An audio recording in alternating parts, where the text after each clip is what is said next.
G'day cocktail lovers. This cocktail is inspired by a mezcal based cocktail called the Zapatero, but I'm using all Australian ingredients. And so obviously there's not actually mezcal in there, but there is an Australian agave spirit that's got a beautiful smokiness like mezcal, and an Australian whiskey as well, and some aromatic bitters, which has given it this really nice colour.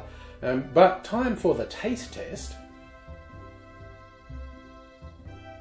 They've done a really good job with that agave spirit. It's got a deep, rich barbecue smokiness that a good mezcal has. It's a very interesting experiment for an Australian distiller, and I'll show you the bottle. A little backstory. My other half, as a present, subscribed me to a mystery bottle subscription. Every 3 months I get a bottle from an Australian distillery, and I never know what it's going to be. In fact, both of these come from that.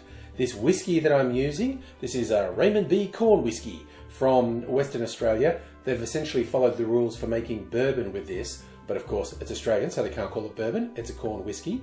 And this is following traditional methods of making agave spirit, but because it's Australian, they can't call it either tequila or mezcal.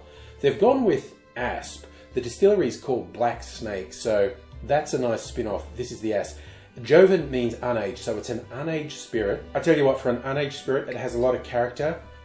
As soon as you take the stopper off, just that aroma wafts out.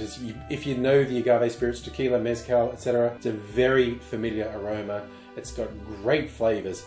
I think they've done a really good job. There are more and more Australian distillers experimenting with agave spirit. I don't know if they'll break into that market at all because people know the names tequila, mezcal, etc. You never know, but this is actually a really good drop, and it's all come together in quite a nice cocktail. It's called the Zapatero. I call my Oz version the OZapatero.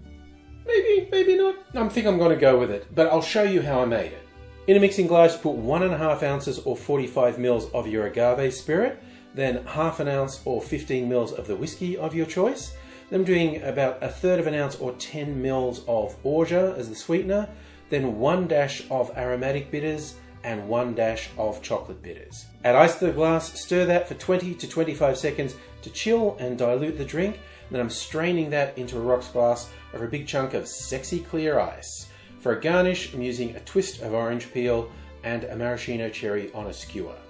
It is sticking pretty closely to the old-fashioned template, but with some interesting ingredients. There's lots of room for playing around with that template. I do love old-fashioned variations or drinks inspired by an old-fashioned. This is a new one for me, an agave spirit and a whiskey mixing, and the whiskey takes a backseat. I could maybe have used an even more robust whiskey, like a cask strength maybe, to give that extra kick, but I actually wanted the agave spirit to shine. I wanted it to be front and center, and it is. It's just a really nice drink. Whenever I have a drink with a really smoky agave spirit in it, I feel like this tastes like barbecue. I should be having barbecue with it. Maybe on the weekend. For now, I'll just sit down and enjoy this because it is a very enjoyable drink. I recommend you try it, and I recommend you come back sometime. I'm posting quite regularly, and I'd love to see you here. Always throw in the sexy clear ice. There'll be a link you should be seeing right about now to a video showing you the easiest, no fuss way to get really brilliant results with clear ice. It's worth it. It's fun. It looks good. I think you look good too. And I hope to see you again sometime soon. Until I do, I'll say cheers.